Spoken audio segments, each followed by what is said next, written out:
My name is Justin Su'a, CEO of Su'a Sports Psychology, and I sit on the board of the Pitching Academy.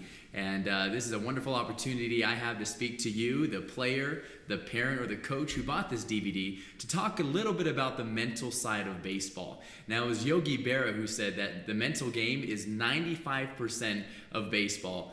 The other half is physical. Now, although Yogi Berra, the math is completely off, I agree with him. However, before we get into these strategies and techniques that you can use both on and off the field, I want to make one thing clear, that there is no substitute for this physical aspect of the game. There's no substitute for getting out and taking the ground balls, for getting up and working on your bullpens, or taking batting practice in the cages. The mental aspect of baseball will enhance the physical aspects. You can't just go out there and just assume that because you're mentally tough, that's going to take care of everything on the field. So when you use the two together, physical and mental aspects, it's going to enhance your performance. But first and foremost, I became interested in the mental side of baseball because growing up, I didn't have the quickest hands. I didn't have the best arm or the most power. I wasn't the fastest either.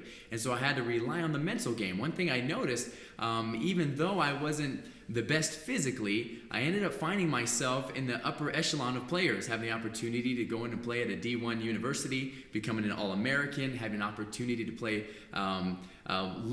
professional baseball before an injury. I saw the importance of the mental game. And so what we're going to be talking about today is how important this is. And as parents, as coach, a lot of times we overlook this aspect. We leave things to chance. And one thing you're going to be hearing me say is that the elite athletes do on purpose what the mediocre athlete leaves to chance. And basically what that means is, as a baseball player, a lot of times they go out there and they work on the mental aspect. They work on the physical aspect, the hitting and the fielding.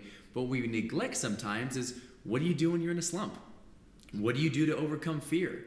What do you do as a coach when one of your players strikes out and then he's done for the rest of the game? And so we're going to be talking about some of those throughout the course of the rest of this DVD as you listen. Once again, I'm the CEO of Su'a Sports Psychology. I'm working with athletes in the NFL who's playing with the New Orleans Saints, all the way down to 11-year-olds who are learning how to play baseball for the first time. I also have some clients who are ballet dancers and also some who aren't even athletes. They're in the business field, and they're using these same principles and strategies to enhance performance both on and off the field. So once again, you can scroll through the menu and see which one jumps out to you. But keep in mind, these strategies, the mental aspect is just like the physical strategies. It comes with practice. You're not going to go out your first day and say, okay, great, I'm going to use this thing one time and boom, I'm going to be a better player.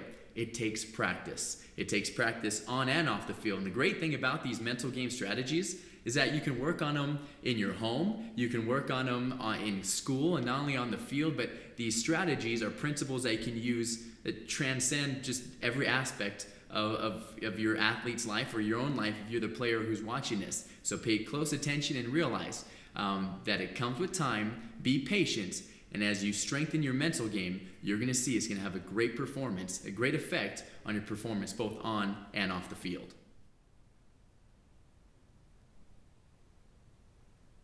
Okay, what we're going to talk about now is emotional control. I'm not sure if you've ever coached a youngster or even high school students or young athletes or even college athletes. Actually, to be honest with you, you see this in the professional rankings as well.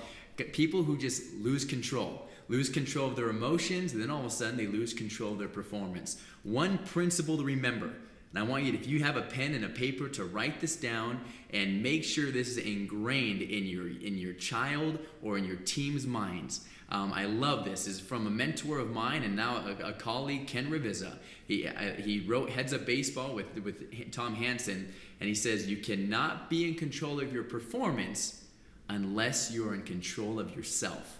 And one of the things to control, and what we mean by that, is not only controlling your thoughts, but controlling your emotions. And that is so very important. One of the ways to control your emotions, number one, is to be aware. To be aware of your emotions. Like I said in the previous segment, you need to be aware, and like I said, you need to do things on purpose on purpose that the mediocre athlete or mediocre baseball player will sometimes leave the chance. What happens, the reason your 11-year-old or your 14-year-old starts losing control is because they don't realize it. They don't realize that they can control that, and they can make a decision to not throw the helmet or not cry or not get overly excited or press the panic button on a simple strikeout or a simple booted ball. And so we're going to talk about emotional control. First of all, we're going to liken it to a stop sign. Very easy, or stop light rather. Very easy. Green light, we all know, universal sign for go. Green is go. And the same thing with our emotional control. When you're on the field, when you're on the mound, when you're hitting, and you're feeling that sense of green, that means you're in control. You're confident, you're taking your time, you're feeling motivated, nothing can stop you. Now I want you to think about those times when you've seen your team, or even yourself, when you have performed in a green zone.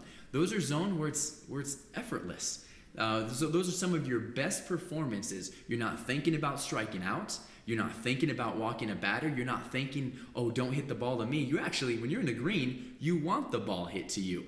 You want to hit when the pressure's on. That's a green zone. That's when everything is going really well. But all of a sudden, you boot one ball. Or all of a sudden, you take a pitch down the middle that you know you should have hit. And then all of a sudden, your mind starts to go a little bit. Just ever so slightly. And that's when you start going into a yellow. But just like you're on the streets, when you see the yellow light, it can mean one or two things. It can mean slow down, or it can mean speed up. And the same thing happens on the baseball field as well. When you move into a yellow zone, you're emotionally, mentally speaking, all of a sudden you start to speed up. All of a sudden you want to get on a mound and you want to throw the next pitch right now. All of a sudden you get in a plate and you want him to throw the pitch right now. Things start to speed up, including your thoughts. Oh no, and then all of a sudden you start losing control. And when you start losing control mentally and emotionally, all of a sudden it starts turning into a red. Now a red means stop, as we know, driving in a vehicle. A red, when you hit a red emotionally, that means that pretty much you're down in the dumps. Your mindset, you're thinking to yourself, I'm terrible. Why am I playing this game? I'm the worst on the team. Coach is going to bench me. I'm never going to overcome this slump. And so the key to emotional control is to make sure you're aware at all times what color you are. Green, yellow, or red. The athletes I work with, when I first sit down with them, this is the first thing I talk with them about. I was actually working with a semi-pro baseball player, and this was one of the first things we talked about, and he said, you know what? I never even realized it. Here he was losing control and getting mad when he struck out, getting mad when he started booting a ball, and he let his reactions get the best of him. And he was done the rest of the game, the rest of the series for that matter. And that same thing happens to your 11-year-old baseball player, your 9-year-old baseball player. So you as a parent or a coach, if you can teach this to your team, if you can teach this to your youth to be aware of where they are, it's going to have incredible dividends. Let me give you an example on the golf course. There was a PGA golfer, who was struggling. He had a really bad problem with losing his temper on the golf course. It's a game where, yeah, you can easily get frustrated. You don't have anybody playing defense on you, but it's a very humbling game, golf is. And there was one man, he went to a sports psychologist, Dr. Parent, and he went up to him and he says, Doctor, I'm struggling. I always lose my temper on the golf course. And his sports psychology consultant told him, okay, this is what you're going to do. I want you on your scorecard to tally down every single time you lose your temper. And then the golfer replies, okay, what do I do when that happens? He said, no, don't do anything. Just I want you to make a tally of every time you lose your temper. Being aware, he was just helping this golfer become aware of his emotions, where he was throughout the course of his game. And so this golfer, he went, and the first time, 18 holes in golf, got mad 18 times. Every hole, he got mad every single time. And so he went, he showed his sports psychology consultant 18 times. And his consultant said, okay, go back and do it again. He goes, but what do you want me to do? I don't want you to do anything, replied the consultant. So he goes back out there. The next time, he knocked it down to 15. Next time, knocked it down to 10. Next time, knocked it down to 7. And so he comes back one time, he says, I didn't throw a tantrum. I didn't throw a tantrum one time. He goes, how did that happen? And his consultant told him something of great importance, what we've been talking about right here. He told him, you've become aware. You have become aware. And so if you're a coach or a parent, make sure your youth becomes aware of their emotions rather than just leaving it to chance. Helping them recognize, okay, I'm in a green when I'm here. I'm in a yellow when I'm here. I'm in a red when I'm here. And we're going to talk in the next segment how to, if you're in a yellow or red, how to get back to a green, because that's where the key is. But in this segment, remember, 2 principles I want you to remember. Number 1 is you cannot control your performance until you can control yourself. And number 2, make sure you're always aware of your emotions. Teach your athletes how to do that, and you're going to see how their performance enhances. This helps them to perform on purpose with purpose.